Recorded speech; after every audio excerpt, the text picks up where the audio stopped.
आवाज को? तृणमूल सरकार बदलनी है या नहीं बदलनी है? जोर से बोलो, बदलनी है या नहीं बदलनी है? भाजपा सरकार लानी है या नहीं लानी है? तो ऐसी आवाज नहीं चलती। दोनों हाथ उठाइए, जरा उठाइए दोनों हाथ। परिवर्तन के संकल्प की मुट्ठी बीजिए और प्रचंड आवाज से बोलिए, भारत माता की जय श्री राम, जय जय श्री राम। मंच पर उपस्थित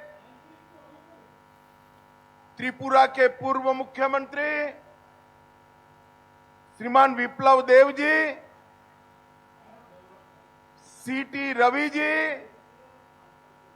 हमारे पूर्व अध्यक्ष और मेरे मंत्री, मेरे साथी मंत्री श्रीमान सुकांतो मजबूदार जी, श्री दीपांकर जना जी, देवांशु पांडा जी, नवेंदु सुंदर नस्कार जी, श्रीमती सोमा घोष जी, उत्पल नस्कार जी, श्री अनुपम घोष जी, प्रसेनजीत भौमिक जी, सुनिर्मल दास जी, और आज इस विशाल सभा में आए हुए मेरे प्यारे भाइयों, बहनों, माताओं और मेरे जिगर के टुकड़े जैसे युवा मित्रों, आप सभी को मेरा राम राम। मित्रों, आज शक्ति के संचार की इस भूमि बंगला भूमि को प्रणाम कर कर मेरी बात की शुरुआत करना चाहता हूं। गंगा सागर के तट पर स्थित कपिल मुनि आश्रम, जतार देउल मंदिर, मां नारायणी मंदिर, राखल मंदिर और बोन बीबी के पवित्र मंदिर को प्रणाम कर कर मेरी बात की शुरुआत करना चाहता हूं। यहां के महान राजा प्रतापादित्य जी, जिन्होंने मुगलों के सामने लंबी लड़ाई लड़ी, मैं प्रतापादित्य जी को प्रणाम कर कर मेरी बात की शुरुआत करना चाहता हूं। भाइयों बहनों, मैं आज मथुरापुर आया हूं। आज यहां से परिवर्तन यात्रा शुरू हो रही। पूरे बंगाल भर में 9 यात्राएं शुरू होनी है। इसमें से 4 यात्राएं कल निकल चुकी है। हमारे राष्ट्रीय अध्यक्ष श्रीमान नितिन नवीन जी ने इसका उद्घाटन किया। सिलीगुड़ी, नवद्वीप, मेदिनीपुर और पुरुलिया से ये यात्राएं निकली और आज मालदा, हुगली, वर्धमान, नॉर्थ 24 परगना और मथुरापुर से भी यात्रा की शुरुआत होने वाली है। ये परिवर्तन यात्रा है। बंगाल में परिवर्तन करने के लिए निकाली जा रही। कल ममता दीदी कहती थी कि ये तो सत्ता प्राप्त करने की यात्रा है। ममता दीदी, परिवर्तन शब्द से हमारा मतलब मुख्यमंत्री बदलना नहीं है। वो तो बंगाल की जनता बदलेगी ही, मगर परिवर्तन के मतलब से घुसपैठ से मुक्त बंगाल बनाना, घुसपैठ से मुक्त। मुझे बताओ भाइयों बहनों, बंगाल से घुसपैठियां निकालने चाहिए या नहीं निकालने चाहिए? परिवर्तन यात्रा से मतलब है भ्रष्टाचार से मुक्त बंगाल बनाना। मुझे बताओ युवाओं, नौकरियों में भ्रष्टाचार, ये भाईपो कर रहा है, बंद करना चाहिए या नहीं करना चाहिए? जोर से बोलो, करना चाहिए नहीं करना चाहिए? सिंडिकेट बंद होनी चाहिए या नहीं होनी चाहिए?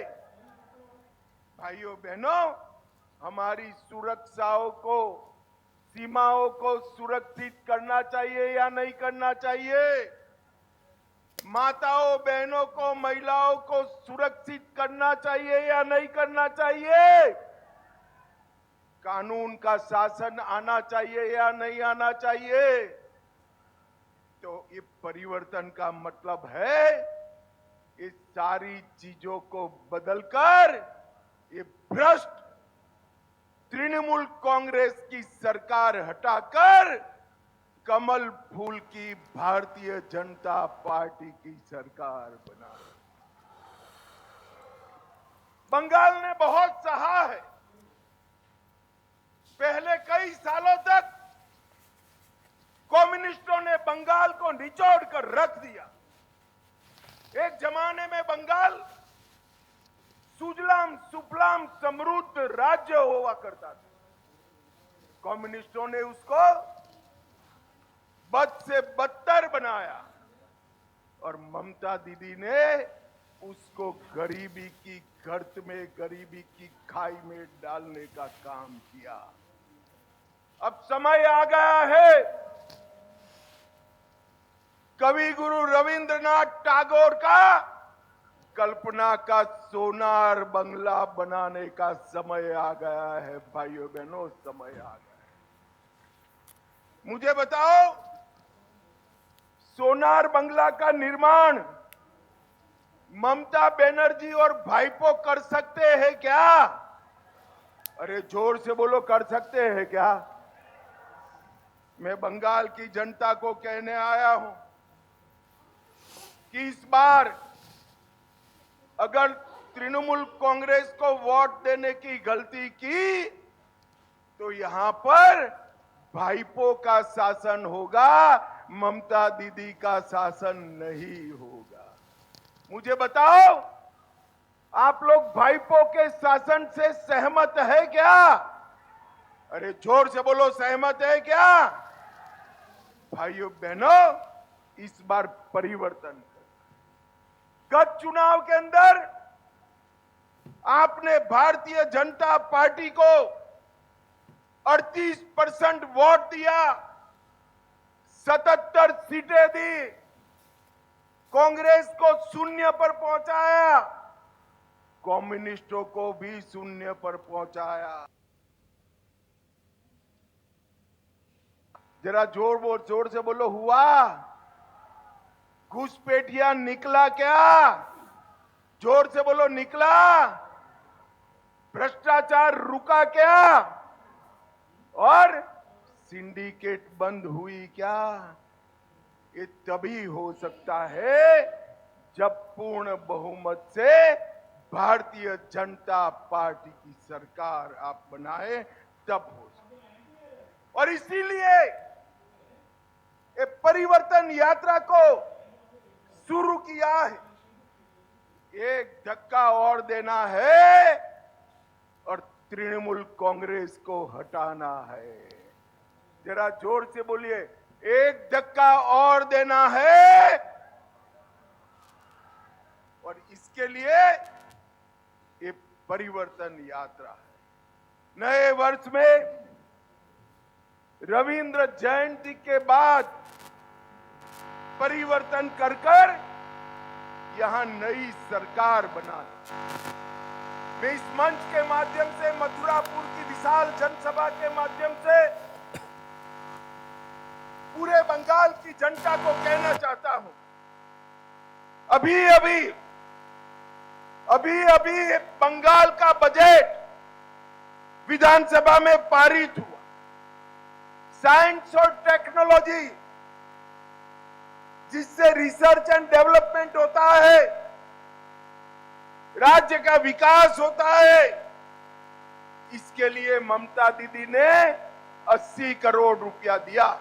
कितना दिया? जरा जोर से बोलो, कितना दिया? और मदरसाओं के लिए 5,700 करोड़ रुपया देने का काम किया है। 5,700 करोड़। मैं आज पूछने आया हूं टीएमसी से, आपका एजेंडा क्या है? राज्य में साइंस और टेक्नोलॉजी, हमारे बंगाली युवाओं को रोजगारी देना आपका एजेंडा है या मदरसों को बढ़ाना? 5700 करोड़ रुपया मदरसा के लिए दिया और साइंस और टेक्नोलॉजी डिपार्टमेंट में सिर्फ 80 करोड़ दिया। इतनी बड़ी सभा है। मैं पूछना चाहता हूं, कोई आपका बच्चा बच्ची मदरसा में पढ़ रहा है? भैया जरा जोर से बोलो तो पढ़ रहा है? इस और बोलो कोई पढ़ रहा है? इसकी कोई चिंता नहीं है आपके बेटे बेटियों की। उनको केवल और केवल मदरसा की चिंता है। भाइयों बहनों, ये तुष्टीकरण बंगाल का विकास नहीं कर सकता। 15 साल को पीछे मुड़कर देखते हैं तो आज बंगाल 8 लाख करोड़ रुपए का ऋण में डूबा हुआ है। नया बच्चा जन्म लेता ही 77,000 रुपए का ऋण इस बच्चे पर आ जाता है।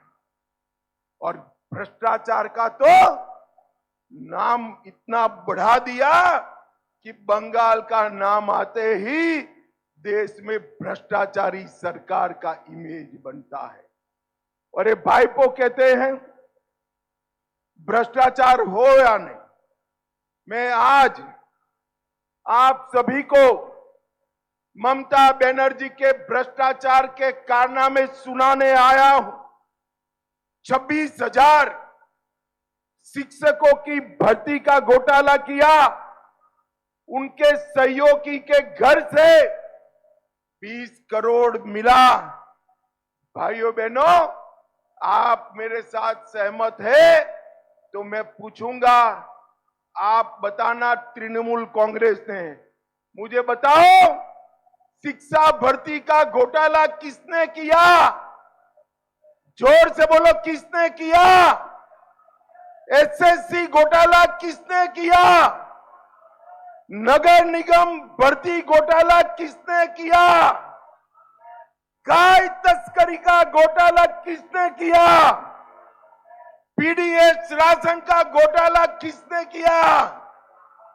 मनरेगा घोटाला किसने किया? पीएम आवास योजना में घोटाला किसने किया?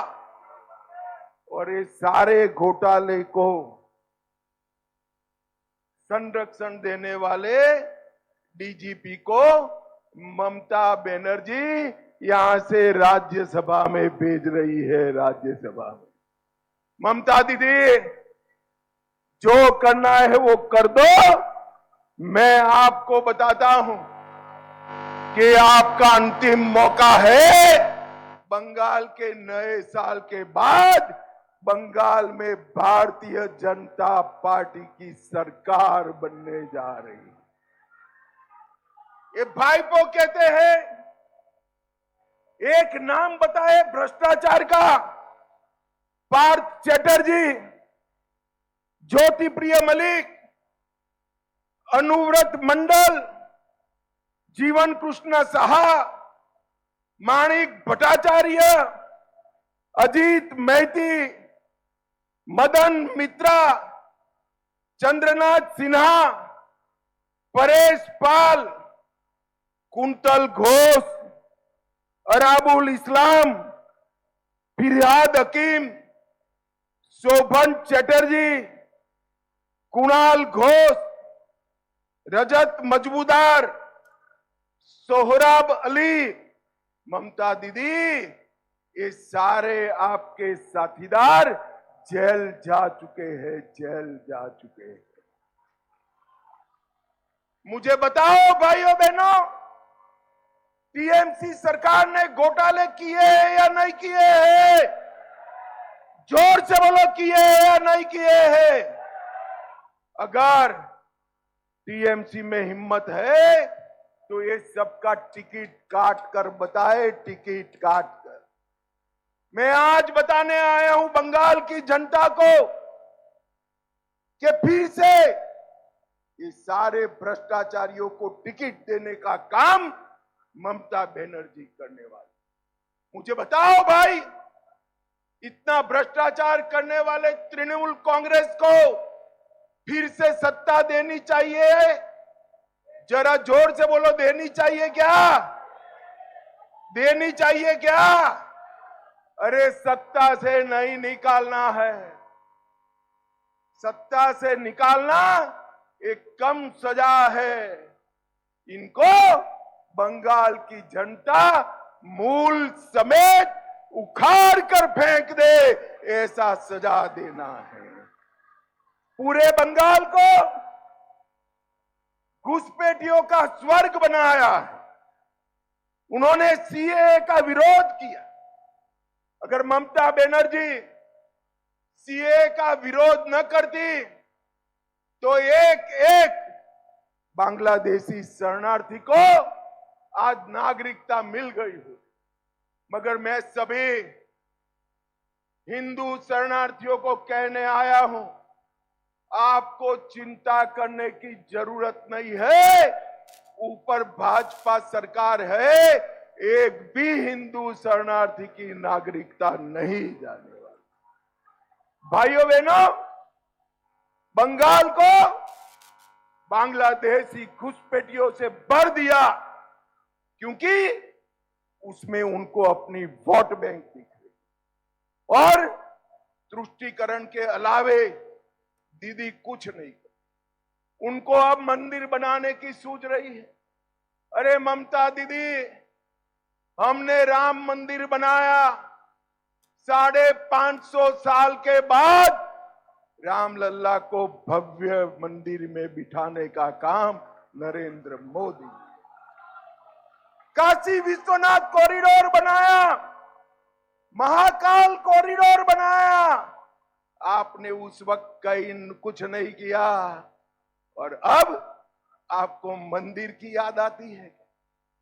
बंगाल की जनता आपके छलावे में नहीं आएगी भाई।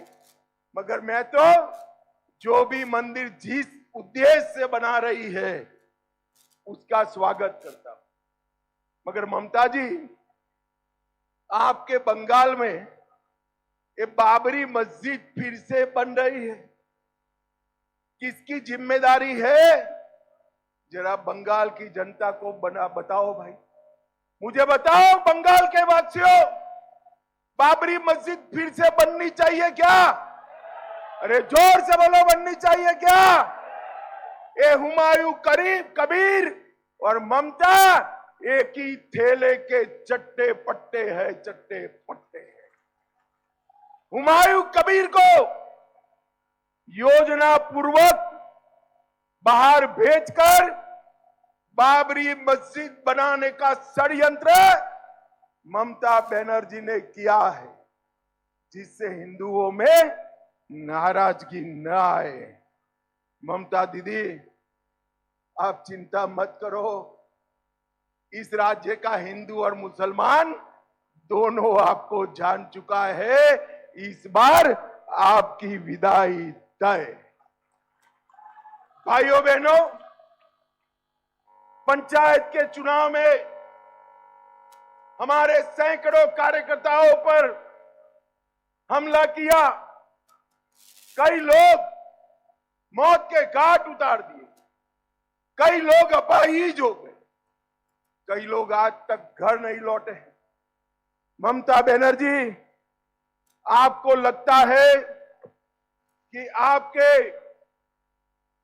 इस आक्रांत से भाजपा वाले डर जाएंगे क्या? हम में है सहन करने की शक्ति। मगर मैं आज मथुरापुर की सभा में कहकर जाता हूं, भाइयों बहनों, कमल फूल की सरकार ला दो, ममता बनर्जी के गुंडों को हम उल्टा लटकाकर सीधा करने का काम, एक एक को चुन चुनकर जेल की सलाखों के पीछे डाल दिया जाएगा। और मैं आज कहने आया हूं, जिन्होंने अपने परिवारजन गंवाए हैं, वो सभी को आपका परिवार का जो नुकसान हुआ है, वो नुकसान करने वालों को जेल की सलाखों के पीछे भारतीय जनता पार्टी की सरकार। भाइयों बहनों, ममता बनर्जी का उद्देश्य बंगाल की जनता का कल्याण नहीं है। बंगाल की जनता के कल्याण की जगह उनको अभिषेक बनर्जी का भला करना। वो अभिषेक बनर्जी को मुख्यमंत्री बनाना चाहते, और इनके साथ जो है, देखिए, आरजेडी, तेजस्वी यादव, लालू यादव के बेटे हैं। असम में गौरव गोगोई, तरुण गोगोई के बेटे हैं। तमिलनाडु में उदयनिधि स्टालिन, करुणानिधि के पोते हैं। महाराष्ट्र में आदित्य ठाकरे, बाला साहब ठाकरे के पोते हैं। पश्चिम बंगाल में अभिषेक बनर्जी ममता दीदी का भतीजा है। बंगाल के युवाओं, सारे युवाओं हाथ उठाओ तो जरा, कहीं आपका नाम है क्या? आपका नाम है? आपका नाम टीएमसी के लिस्ट में नहीं आ सकता। आपका नाम केवल और केवल नरेंद्र मोदी की पार्टी में आ सकता है। भाजपा एकमात्र पार्टी ऐसी है जो वंश परंपरागत परिवार की राजनीति नहीं करती। और 2026 तक सभी रिक्त खाली पड़े सरकारी पदों को युवाओं को घूस लिए बगैर नौकरी देकर भरने का काम भारतीय जनता पार्टी करेगी। उन्होंने ढेर सारे स्थायी पद रद्द कर दिए हैं। भाजपा सरकार बना दीजिए, 2 ही माह में हम सारे खाली पद और बंद करे, रद्द करे पदों की भी भर्ती करने का काम करें। और कई सालों से भर्ती नहीं हुई है। युवाओं की उम्र चली गई एग्जाम देने की, जिसमें हमारे बंगाल के युवाओं का कोई दोष नहीं था। मैं आज बताने आया हूं, भाजपा सरकार बनने के बाद युवाओं को नौकरी की आयु में 5 साल की मुक्ति भी दी जाएगी। भाइयों बहनों, ममता बनर्जी के शासन में आरजी कर हो या संदेश खाली, उसने बंगाल की माताओं बहनों को अपमानित करने का, असुरक्षित किया है। ये सरकार बंगाल की माताओं बहनों की रक्षा नहीं कर सकती। मैं आज कहने आया हूं, कोई भी भारतीय जनता पार्टी का शासित राज्य देख लीजिए, नरेंद्र मोदी जी के नेतृत्व में सबसे ज्यादा सुरक्षा किसी को मिली है तो माताओं और बहनों को देने का काम नरेंद्र मोदी।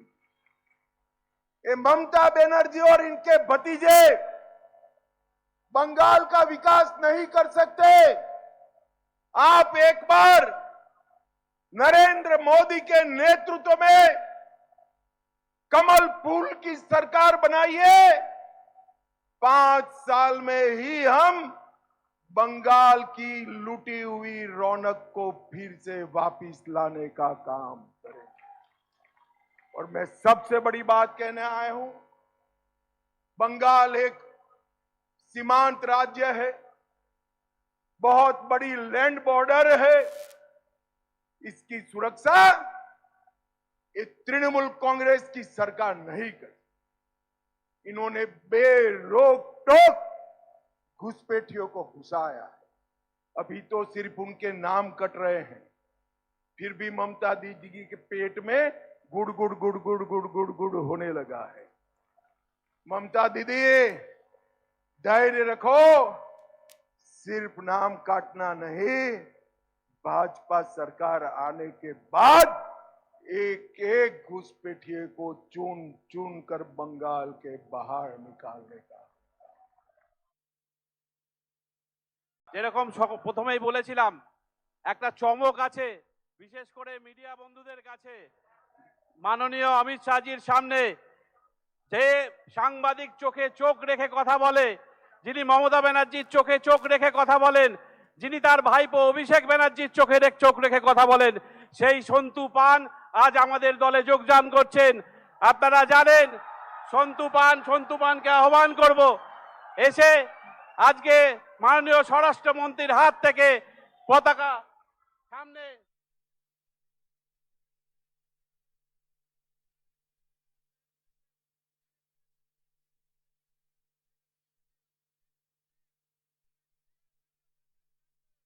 মথুরাপুরে রথ যে তাদের যে পরিবর্তন যাত্রার সূচনা রায়দিঘি থেকে সেখানে সেই পরিবর্তন যাত্রার সূচনাতেই তিনি এসছেন এবং মথুরাপুরের সভায় বক্তব্য রাখতে গিয়ে তিনি রাজ্য সরকারকে, রাজ্যের শাসক দল তৃণমূল কংগ্রেসকে একাধিক বিষয় তুলে ধরে আক্রমণ করলেন। তার মধ্যে সবচেয়ে বেশি গুরুত্বপূর্ণ যেটা তিনি দিলেন, যেই বক্তব্যে গুরুত্ব দিলেন, যে বক্তব্য দিয়ে তিনি শুরু করলেন, সেই অনুপ্রবেশকারী মুক্ত রাজ্য গড়তে চান তিনি এবং তারা ক্ষমতায় এলে অনুপ্রবেশকারীদের বেছে বেছে তাড়ানো হবে বলেও জানালেন কেন্দ্রীয় স্বরাষ্ট্রমন্ত্রী অমিত শাহ। দুর্নীতিমুক্ত রাজ্য গড়তে চান। আরজিকর থেকে সন্দেশখালিতে মমতার রাজ্যে মা বোনেদের অপমান করা হয়েছে বলে আক্রমণ করলেন। পাশাপাশি তোলাবাজি কাটমানি মুক্ত বাংলা গড়তে বিজেপিকে ক্ষমতায় আনতে হবে বলে তিনি দাবি করলেন। বাবরি মসজিদ বানানো নিয়ে হুমায়ুন কবিরের পাশাপাশি তিনি মমতা বন্দ্যোপাধ্যায়কেও তোপ দাগলেন।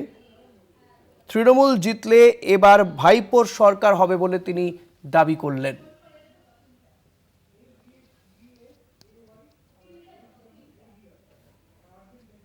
সাহায্য করবে মাননীয় স্বরাষ্ট্রমন্ত্রী দক্ষিণ 24 পরগনাকে যে পথ দেখিয়ে দিয়ে গেলেন আগামী 2026 নির্বাচনে মথুরাপুর জেলা, সেই উপহার আপনাদের ফেরত দেবো। জয় হিন্দ, বন্দে মাতারাম। সবাইকে হাত নাড়ছেন অমিত শাহজি, মুঠি বন্ধ করে বলো জয় শ্রীরাম, জয় জয় শ্রীরাম, বন্দে মাতারাম। ধন্যবাদ জানাচ্ছি সকলকে যারা আজকে সবাই এসেছিলেন, যে সকল কার্যকর্তারা দূর দূরান্ত থেকে এসেছিলেন, পুলিশ প্রশাসন থেকে শুরু করে দমকল থেকে শুরু করে যারা ভলেন্টিয়ার হয়েছেন, বিশেষ করে যে যুব ভাইরা ভলেন্টিয়ার হয়েছে।